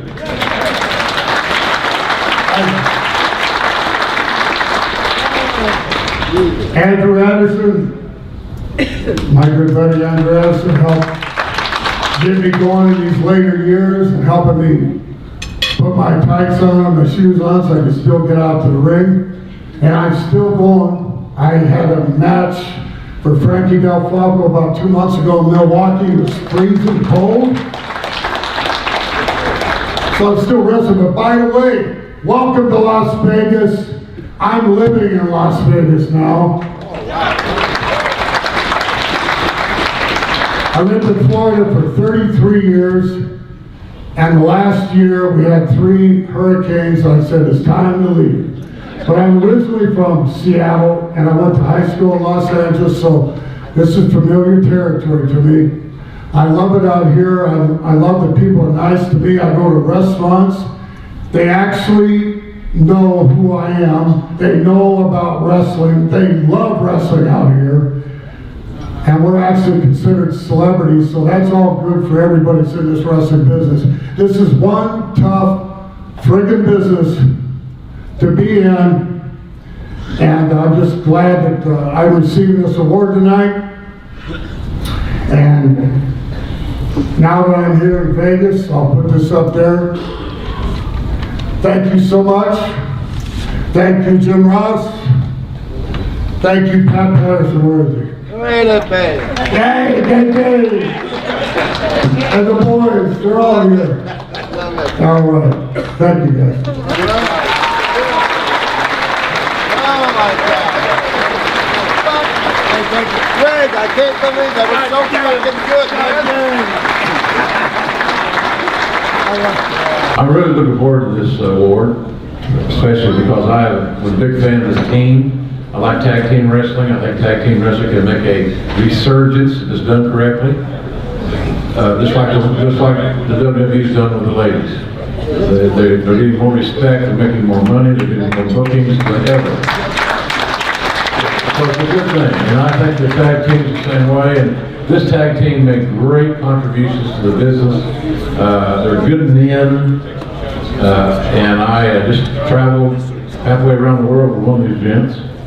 So before we honor Harlem Heat, please look at their highlights on the video screen. Pat, you gotta move. Booker T and Stevie Ray began teaming together as the Huffman Brothers in Ivan Putski's Western Wrestling Alliance. Later, they caught the eye of Standor Akbar, who was involved with the Global Wrestling Federation, and soon the brothers debuted as the Ebony Experience. They quickly rose through the ranks, including a feud with Iceman King Parsons and Brickhouse Brown. They won the GFW Tag Team Championship 3 times. Stevie Ray then went on to win the GFW North American Heavyweight Championship in 1993. Later, Stevie Ray and Booker T left Global Wrestling Federation to work for WCW. Harlem Heat made their World Championship Wrestling debut in 1993, and within a year they were Tag Team Champions, the first of many Tag Team Champion reigns. In their more than 20-year career, they defeated all challengers from Dick Slater and Bunkhouse Buck, to Barry and Kendall Windham, to DDP and Chris Canyon, and the Steiners. They were Tag Team of the Year in 1995 and 96, and WCW World Tag Team Champions 10 times, the most of any tag team in history. And they each held the WCW World Television Championship. Stevie Ray once, and Booker T 6 times. In 2005, they opened the Stevie Ray and Booker T Pro Wrestling Academy in Houston. In 2015, Harlem Heat reunited one last time at Reality of Wrestling, where they defeated the Heavenly Bodies for the R and never looked back. Tonight, they joined Demolition. Smiling faces out here. 28 years ago, and 50 pounds heavier, I walked away from this business. I went to Houston. Ivan Putski had a school down there. And I called him Putter. So I said, Putter, what's going on? He said, I've got 2 young men you just cannot believe. I said, okay, where are they? And I turned around and here's these 2 giants standing behind me. And we got in the ring, and I talked a little psychology to them. I showed them how to hit the ropes, how to take bumps, how to throw punches, how to go in and out of the ring. The same stuff that Steve Kern does all the time. And every time I showed them something, they did it perfect. And I thought to myself, these guys are great, and they don't even know it. I said, they're going to go a long, long way in life. And by God, they did. And for the life of me, I guess I really don't know why they had me represent them, because I was only with them for about a week. And, but the thing of it was, I spoke the truth to them. I didn't lie to them. I didn't bullshit them. I just said, this is what's going to happen. And I guess it went to heart to them. And I said, on top of all that, no matter how much money you make, it's not how much money you make, it's the money you save. And they're very successful men, and I'm very proud to call them my friends. Guys, come on up here and get me out of here.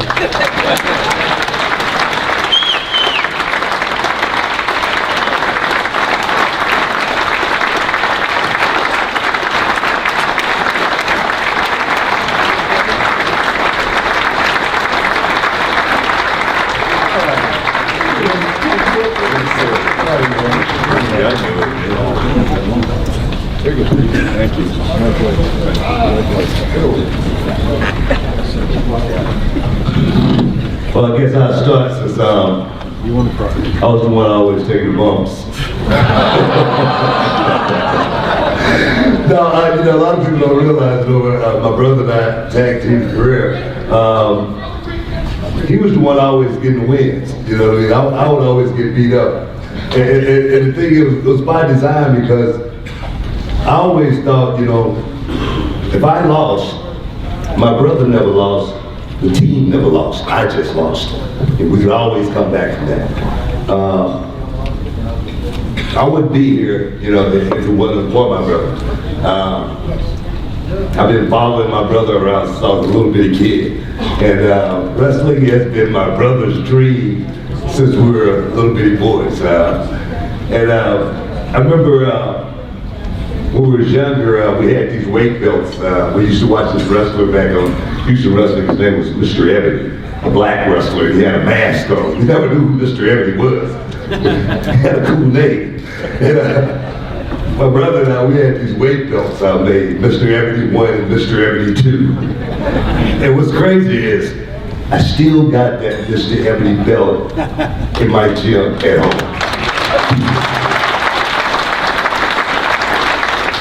There's been so many people, and I don't want to, you know, stay up here a long time. I want to make this quick, but I definitely got to acknowledge, you know, certain people that's been so instrumental, you know, in my career. And, you know, the first one is Scott Casey. Scott is, he definitely is a true trainer, a true mentor. Scott taught my brother and I the smallest little bitty things as far as wrestling goes that really made us successful. And I don't think any of it had to do with the bumps or anything like that. The smallest little bitty things like taking a turnbuckle properly, making sure, you know, we make sure the guy that we was working with made that guy look good. The smallest little bitty things. So many guys. Joe Blanchard. Joe Blanchard was very instrumental in my brother and I's career from the beginning. You heard guys like Scandal Akbar. Scandal was, you know, very instrumental. You know, Hot Stuff Eddie Gilbert. God rest his soul. He was, you know, so instrumental.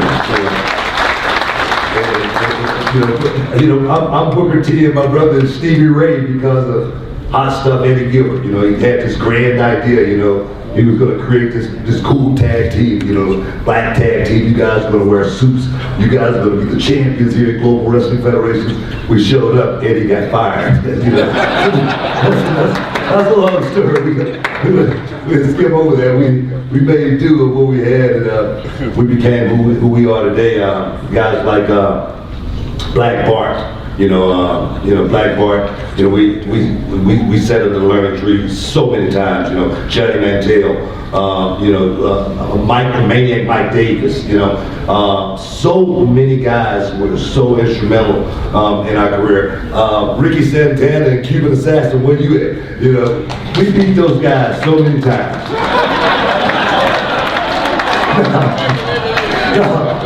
Those guys put us over, man. They made us look good. They made us who we, 10-time tag team champions. It was because of guys like El Cubano and Ricky Santana.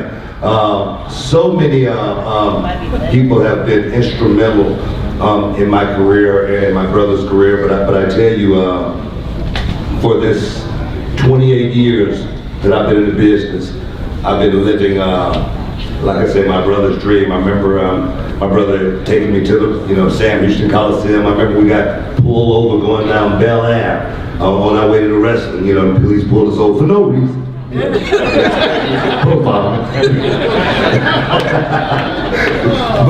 but we made it to that show that night, and we got actually got in the back. Barbarian actually got us in the back, and let us feel like what it was. And we wasn't even wrestlers. We was just two guys at the show, and that's what this business is all about. Guys looking after guys, and helping them come. I got a student in here. I think Gino. Where you at? Gino, you in here? There he is, right back there. We're talking about, the youth in this business. This kid, stand up, Gino. That kid there, he's been with me since he was 16 years old. he's going to be a superstar in this business. He's the guy that's going to carry the future of the business. So we definitely are, mentoring the next generation of professional wrestlers. But again, guys, CAC, 53 years. I'm 53 years old. This thing's been around a long time, and we want to see it go on for another 53 years. And guys like Gino, you're gonna have to step up and make sure that happens for this business, because this is a wonderful business, and I would not be who I am today if it wasn't for professional wrestling, if it wasn't for guys like Stevie Ray right here. Because this guy, I can't say enough about him. He let me fly my wings. My brother always used to say, "Man, you prolific." And I didn't even know what that word meant. But he always put me out there. He always put me out front. And I just want to say here today, I love you, and I thank you.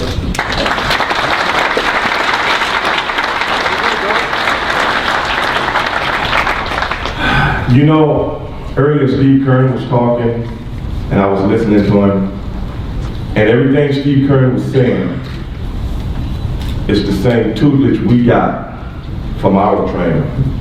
It's this guy Casey, and we'll never forget it. The intangibles of this business, respecting this business, giving back to this business, those things are so important. And I think that's what a lot of the people coming in now, they have to get. Those are some of the things we took near and dear to our heart, even to this day. Because those things are what professional wrestling to us was all about.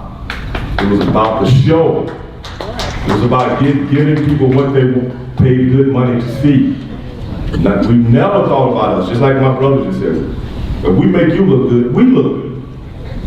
And if we did that, we were successful. And apparently, everything he taught us paid off. But when he was talking earlier about some of the things he taught us as African Americans, this was the first Caucasian man to step to us and give it to us straight. He didn't sugarcoat it. And I respect him for that, and I love him for that. And everything he said happened exactly. He said, if you make it. He didn't say when, he said, if you make it, this is what's going to happen to 2 African American kids. And it happened. And he said, if it happened, these are the things that's going to come with it. And they came. We was able to deal with that, have long careers, enjoy ourselves, meet some of the best people on earth. That is the one thing I miss about this business. Not the bumps. The few I took. Exactly. No, I'm honest about that. But I miss the guys and being around the guys and the camaraderie we had with the guys in the dressing room, man. And I will take those friendships, I will take them to me till I'm not here anymore. That's what I miss. And every time I come around you guys, all the guys, like Q and Ricky, Hall and Nash, I still talk about these guys today with other people. See, if you knew them, if you knew the guys in the business, the best guys on earth. And Hall and Nash never gave us a title shot. That's right. I just wanted to throw that out there, guys. Yeah. Too late. Hey, Buck, we can live through worse. We can be through first. That's right. Yeah, he forgot about that one. But be that as it may, man, this honor today, near and dear to our hearts, we really, really appreciate everything that's happened to us in this business, and to have a family member walking side by side with you through the annals of this game, second to none, and I'll take that any day of the week. Thank you very much.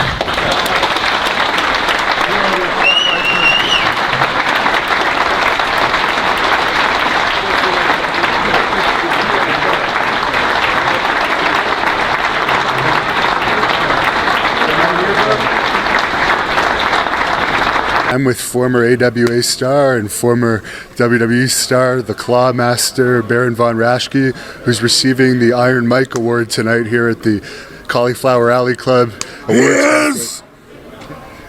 Apparently you are, and what do you think about getting this award? I think it's a great honor to be so appreciated by your colleagues.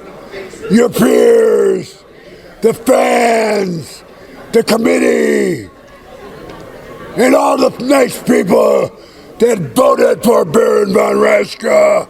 It's an honor, a privilege, and I'm happy to represent all the people. And the claw is all you need to know. Our next recipient is also a credit to our business, not just because he's Jimmy Raschke from Nebraska.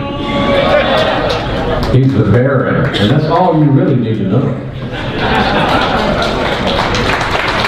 Before we meet the Baron's presenter, please look at his video on that screen. My man. Look at me first.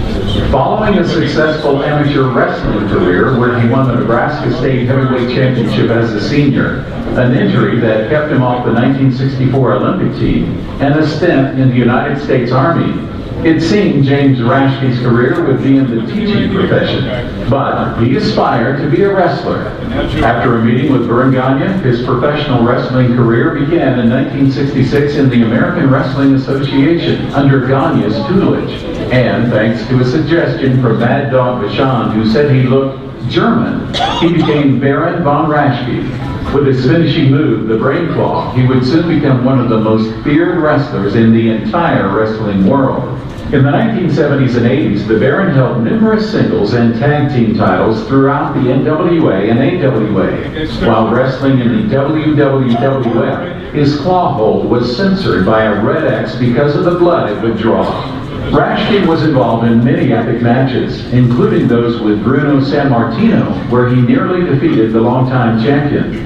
He was the first NWA television champion, held the AWA World Tag Team Championship with a Crusher as his partner, was part of the NWA Six-Man Championship along with Ivan and Nikita Koloff, and teamed with Hector Guerrero to defeat the Barbarian and Pez Whatley at Starrcade. In 1988, he returned to the AWA, followed by a championship run in PWA, winning the tag team title on 2 occasions. The Baron took part in WCW's inaugural Slamboree, a Legends reunion where he teamed with Ivan Koloff. Raschke retired in 1995, but that was not the end of the Baron. In 2007, he acted in a Minnesota theater play based on his life and persona, a quiet, mild-mannered man who created an in-ring gimmick that drew so much heat and was so real that he and tag team partner Mad Dog Vachon found themselves fighting their way out of the ring on a nightly basis. And with a fame, there was always a downside. The Baron is often mistaken for George Clooney. And because Raschke feels he is better looking, frankly, he's tired of it. Baron von Raschke is a member of the George Tragos Lou Thez Hall of Fame, a 2013 inductee into the Pro Wrestling Hall of Fame, and is a previous men's wrestling honoree at the Cauliflower Alley Club. Tonight, he joins past Iron Mike honorees Tully Blanchard, Trish Stratus, Larry Hennig, Stone Cold Steve Austin, Jerry Taylor, and Ivan Koloff. And just in case you need a little more inspiration, that is all you need to know.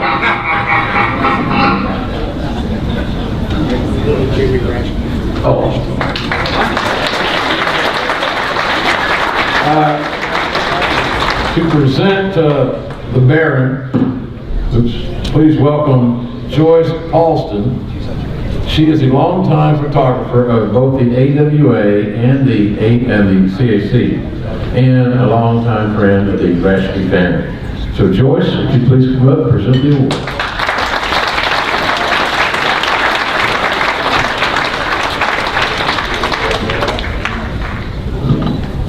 Thank you, Jim. I am so pleased to have been asked to introduce the 2018 Iron Mike Award winner. Part of the criteria for this award is that the recipient be instantly recognizable to people both inside and outside the wrestling world. I think it's safe to say that that definitely applies to Baron von Raschke. One of the comments I hear from fans all the time is that the Baron still looks the same as when he wrestled. even now, some 20 years after he is retired from the ring. Anyone who sees his face on a magazine cover or on TV instantly knows who he is. That is, of course, with the possible exception of those females who mistake him for George Clooney. If you look at the wrestlers that the Baron has faced or teamed with during his 3-decade career, it reads like a who's who of the legends of wrestling. He's headlined in nearly every major arena around the world. He began as an extremely talented amateur wrestler, and he later easily translated those wrestling skills into the pro world. And with the interview skills of the Baron, he exploded into the world of popularity, or unpopularity, I should say. Over the years, depending on who he has wrestled or who he has teamed with, he's been either one of the most hated wrestlers or one of the most loved. Now that he's retired from the ring, I think it's safe to say he is definitely one of the most loved. And one of the reasons for that is that the Baron has achieved success in many other areas of his life beyond wrestling. And that's the other criteria for the Iron Mike Award. He was a teacher and a memorable mentor to many junior high students in Minnesota. He and his wife were successful small business owners at a charming Minnesota resort area gift shop where people, myself included, traveled hundreds of miles just to see their shop and buy their trinkets. In 2007, he starred, as you saw, in a highly successful play put on by the Minnesota Historical Society about his amazing and unusual life called The Baron. The play ran for several weeks at the time, with nearly every night sold out, and it's currently in the process of being turned into a movie starring none other than the Baron, thanks to the technical efforts of his son and other producer friends. But perhaps the most important measure of Baron's success is the type of man that he is. The type of man who you can always count on to show up and give 100% anytime he's booked. The type of man who has seemingly endless patience for posing for pictures and signing autographs for satisfied fans. The type of man who's made countless friendships across the country because of his personality, his integrity, and his dry sense of humor. Most importantly, the type of man who has been happily married to his wonderful wife, Bonnie, for over 51 years.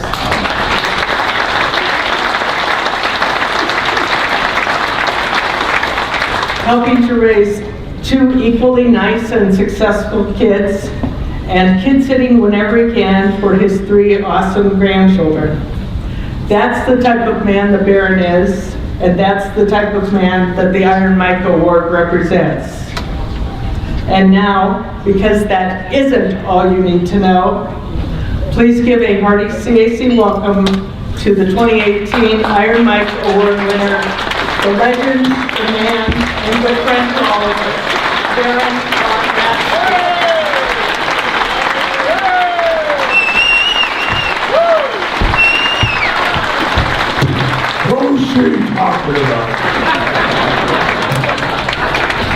Thank you, Joyce. That was a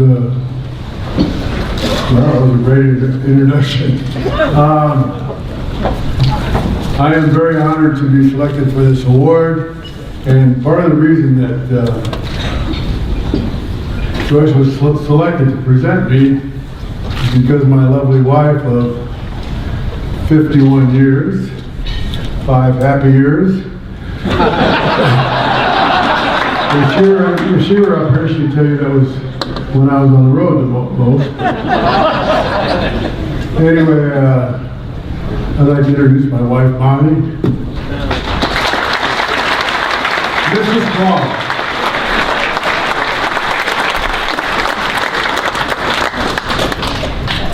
This is called the Iron Mike Award, and Mike Mazurki was a very skilled wrestler, skilled actor, a very benevolent man, and I'm very pleased and honored to be awarded this. It was named after him, who was like iron in the ring and when he was acting. However, at my age, and after being in the ring for many years, I feel more like sedentary rock. I think I settled, but you know, out of rock, they find ore. And in some ore, it's iron. And if you process it, it becomes other things. So I just want to relate to you that when I was in the Army, I had an injury, so I wrote to promoter Joe Dusick, having had an amateur wrestling career for a while, and I wrote to Joe Dusick, the promoter in Omaha, and he sent me back and I said, I wrote all my credentials. It's a long list. And I'm sure he showed it to all the boys in the dressing room. They went, ha ha ha, that's great. You know, just for a good laugh. But anyway, he sent me back a nice letter. He said, I'll introduce you to Vern Gagne, because he didn't have any facilities to train me. So when I got out of the Army, I went to the TV station. I called Joe. I went to the TV station. He introduced me to Vern Gagne. Vern Gagne took some rough, sedentary rock, maybe a little iron ore in it, maybe not.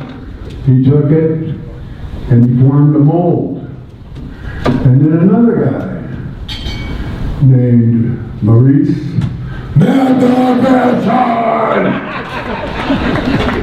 from Algeria via French Canada.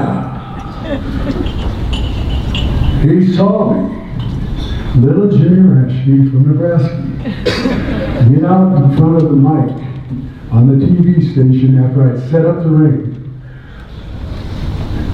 They'd have me do interviews, practice interviews, and Marty O'Neill, the little announcer, he was only about this tall, and all the wrestlers in the territory at the time were at least as tall as I was. And Marty would say, so and so, and he'd hold the mic up so they could talk into the mic. So they'd have me come out, and I'd go out there, little Jimmy Rashke from Nebraska, and he would say, good luck, Jim, you're training for professional wrestling. How is that? And then he'd go, and I'd go, well, I went out and I ran and I did this and I lifted that and I did that. Terrible, terrible, terrible. So anyway, this guy I'd never met, came into the territory, and he noticed me, and he'd been a wrestling champion for Canada.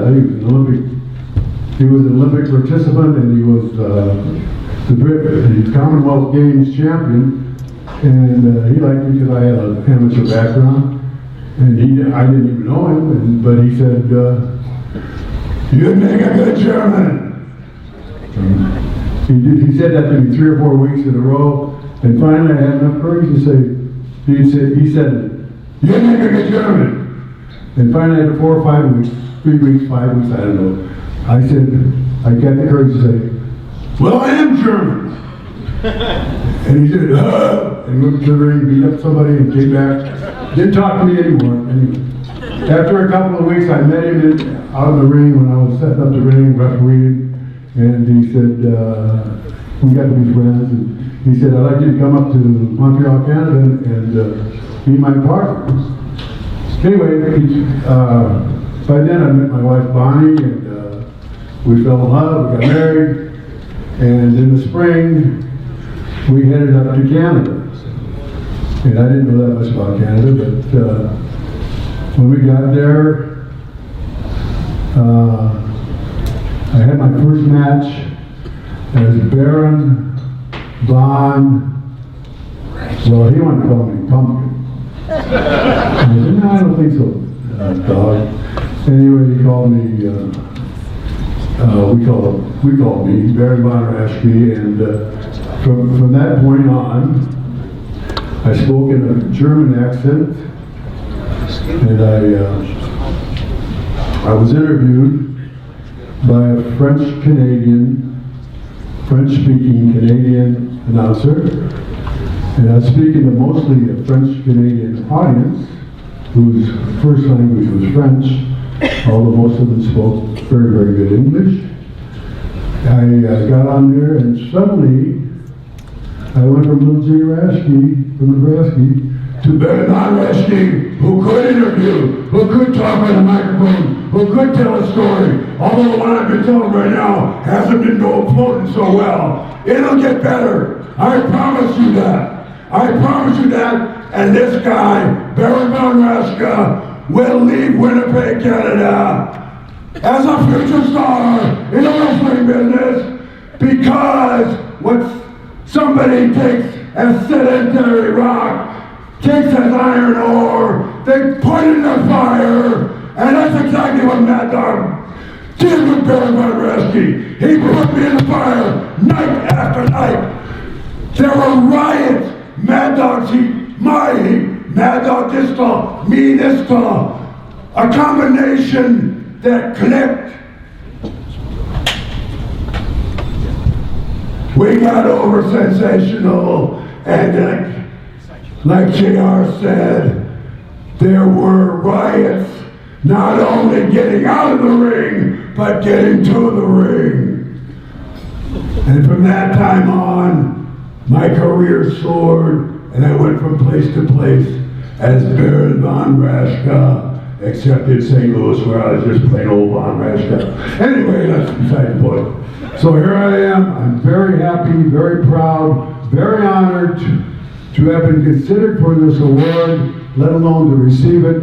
I thank the committee, all the people that voted for me, and I thank all the fans. One of the reasons we picked Joyce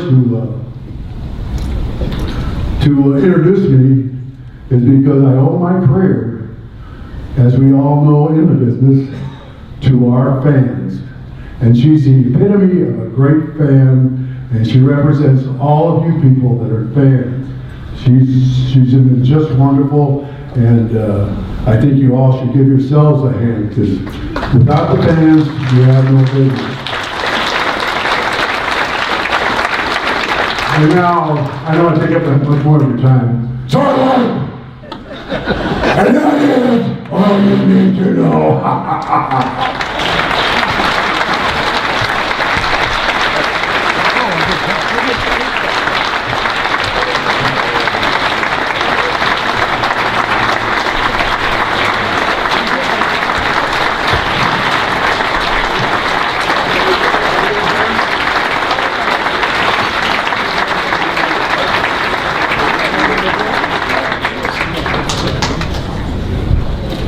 That's a large part of why many of us love the business.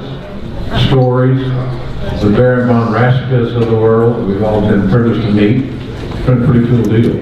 I look out here and I see people I've met. I was in a dungeon once, Diana, with your dad.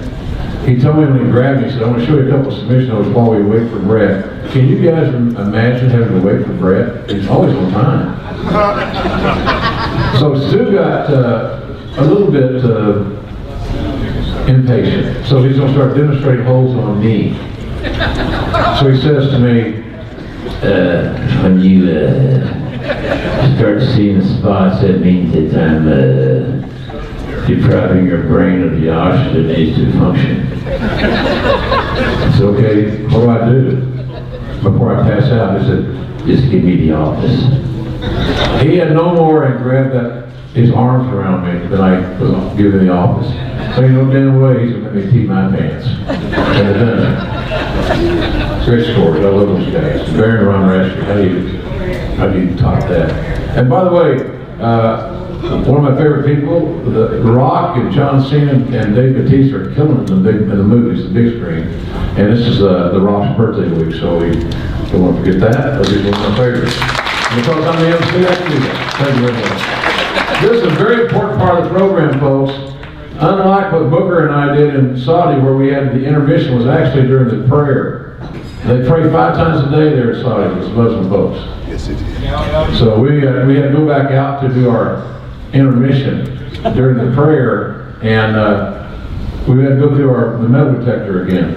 With the metal detector going out, metal detector going out again, and then I looked around, this guy looked like Skandar Akbar had a machine gun. There were a lot of Akbars there, actually. I didn't see anybody throwing fire, but it was an interesting experience. This is a big deal here, folks. This is the main event portion in my eyes, because the guy that's going to get this award is not only one of my favorite wrestlers of all time, but he's one of my favorite people of all time. And the man that he has evolved to is so, I'm envious. I love to have his peace and his groundedness. And you couldn't always say that. But I can always say that I never saw anybody more talented, bell to bell, than this cat. And before we bring his posse, little New Generation X action up here, take a look. This highlight's going to be like a week, but they're not. So check out the video, it's great.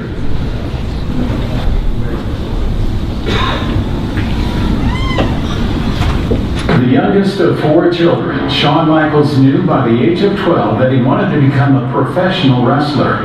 Fortunate to train under Jose Lothario, Michaels made his debut in Mid-South Wrestling in 1984.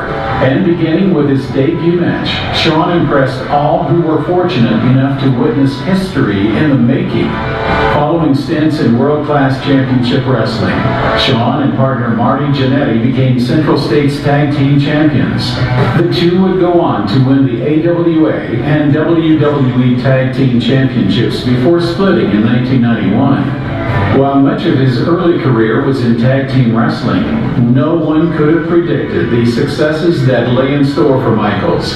As the Heartbreak Kid, a name suggested by Mr. Perfect, he held individual titles, including the World Championship, Intercontinental and European Championships, tag team titles with partners Diesel, Stone Cold Steve Austin, Triple H, and John Cena.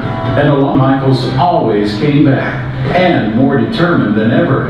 Michaels won the Pro Wrestling Illustrated Match of the Year reader vote a record 11 times, was named the best professional wrestler ever in a 2010 poll of the WWE roster, and was named the greatest all-around wrestler of all time in the Pro Wrestling Torch.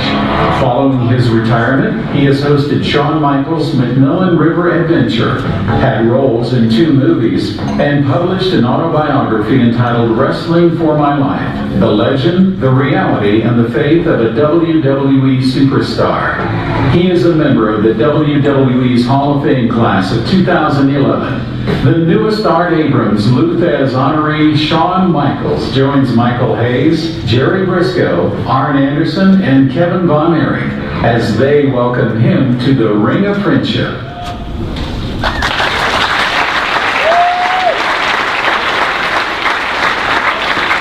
And to present Shawn tonight, 3 of his closest friends, 3 very, very talented men, 2 Hall of Famers, and one that will be soon in my view. Please welcome Kevin Nash, Scott Hall, and Sean Waltman.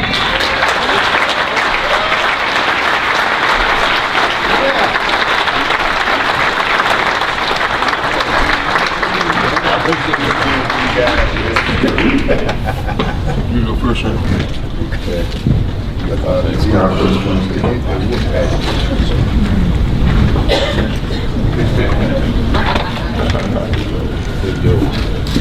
Hey, yo. It's great to be here around a bunch of wrestlers, because the guys who've been on the road in wrestling business know that we're the biggest fans of all. You know, I mean, we do this stuff, sometimes it ain't about the money, it's just about the love of the business and the passion that people have been talking about all night. I have the pleasure of inducting a guy that I first hooked up with in Central States territory in the mid-'80s. And the myth about Shawn, even at that time, was when he came from the Dallas territory where he was doing jobs on TV, he was calling the matches to the guys that were going over. So he was always really ahead of his time. I enjoyed my time in the car riding around with Sean because he wasn't selfish. You know, he would try to help you get better. Because we came along in an era when, you know, it's fake when you win, it's fake when you lose. It's all about having a good time, and don't make the people, like sometimes we were in front of half-empty arenas. Instead of pouting and boo-boo facing about it, we had the mindset of, let's don't make the people who came sorry they came. Let's give them such a show that when they leave, they tell their buddies, man, you should have been there, that was great. And I guess the video said it all. Sean's considered the very best, and I've had the pleasure of a lot of times in my career riding in the building with Sean, which was taboo at the time, and going out there and working with him and then riding back out. And Sean, I can't think of anybody who deserves this award more, and thank you. Welcome to the Cauliflower Hour Club 53, the Lou Thez and Art Abrams Award.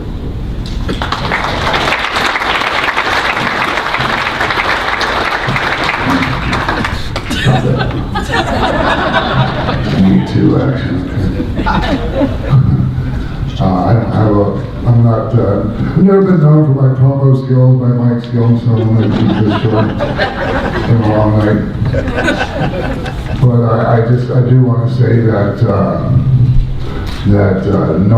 knowing you, Sean, and you being my friend, and the things you taught me, and the matches I've had with you, just being in the ring with you, I was a 10 times better performer, and I'm grateful for that. And I'm also very grateful that you got hurt and had to step aside and drop the belt of speed so I could come in and be a part of DX and make a lot of money. Thank you very much for that. Yeah, sure.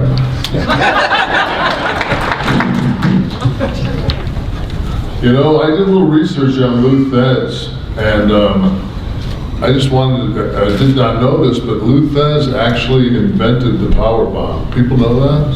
Yes. So, Yeah. So without Lou Thez, I would have had 4 moves.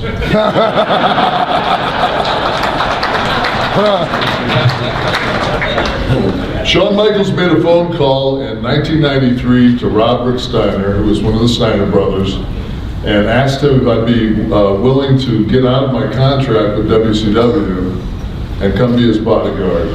And I got the phone call and I said, duh, yeah. I'll definitely hook up on that money train. Well, 28 years later, I'm sitting here in Las Vegas with one of my best friends, and you just saw Booker T and Stevie sit up here, and you know, it touched my heart because, you know, it's amazing to go through this journey by yourself. It's got to be incredible to go through this journey with your brother, and I've been blessed to go through this journey with 4 of my brothers. That man right there being one of them. I don't have nothing to say. He is the greatest. I learned so much standing ringside for you, watching him and Scott work every night. He's an amazing wrestler. But the thing is, you know, we all ran in that era when you ran 320 days a year. And it was a rough life, and we did what we had to do to survive. And there's a lot of stories out there that we were assholes, and we were this, and we were that. We just were trying to survive. We got through it together, and I'll tell you one thing, you know, as JR said, you know, Sean has found peace, and he has, but it was always there, because it was in the ring every night. No matter what happened to any of us, if it was 30, 40, 50 minutes, whatever we put into that ring, that was our sanctuary, and we were free because we were doing what we loved. So without any further ado, probably my biggest honor that I've done in a very, very long time. I did get to put Scott in the Hall of Fame, and to put one of my best friends, Shawn Michaels, in the Cauliflower Alley tonight is yeah. Main event, Mr. WrestleMania. Go on. We'll get all to it.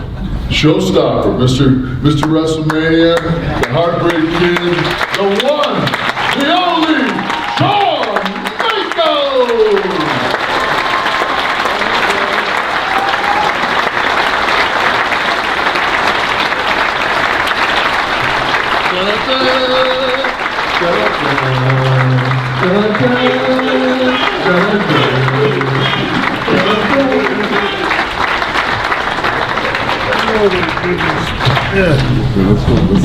This is too funny. Anyway, so this is honestly, thank you all very much for this award. I'll try not to be long either because that's one thing. Yeah, we don't want to do is keep everybody out all night. So I just quickly want to say want to thank the Cauliflower Alley Club because I understand this is an organization steeped in tradition, wrestling purity, and for you guys to open the doors for us four is, I know, there's a lot of people rolling over their graves. So I want you to know how much we appreciate the fact that you've even allowed us here, let alone give one of us an award. We know that is a big step, and we're going to do our best not to screw it up so that we can invite it back. And also, again, I guess the only thing that I want to say also is, honestly, I to this day, I've been doing this for 30 years, to this day, I still don't know if I have the proper amount of respect and whatever, all the, old school mantras, things that I'm supposed to have. Because it all, it's, depending on which old timer you talk to, it's different. And so I'm always comforted in that. One guy's been mentioned a lot up here tonight. First of all, his name is Pat Patterson. I, for one, am one of the few people who apparently haven't beat you. But I will say, if we're bad, I think all of us would like to go on the record as saying that most of that is your fault. I mean, he's an old timer. He comes here every year, and he's one of the worst influences in the room, for God's sake. Sitting at the table making fun of everybody that comes up here. And that's all we ever did for years, and we got in a ton of trouble for it. And, so just like that commercial that was on all those years ago where the dad walks in the room and the kid's hiding his doolage and, what are you doing? I learned it by watching you. It's the same thing with you guys, just so you know. All right, so for the record, we're all bad because he's dad, all right? And he's been with that company for a gazillion years, so thankfully though, I do have to thank him. I don't know about everybody else in the room, but every one of these guys will tell you, Pat Patterson is, as far as I'm concerned, and it's one of the things that I as I go forward in my next stage of the wrestling business and helping out with NXT and at the Performance Center and stuff like that. I want to bring the one thing that you always brought, and that is, as this business changed, you changed. And you always stayed ahead of the curve. You never got bitter, grumpy, and all that kind of stuff, man. You inspired hope and joy and going out there and having fun. And it's something that you just were a huge influence on all of us, and I don't know if you ever think about that much, but Pat, I'm telling you, you are absolutely one of the greatest things this line of work has ever had, and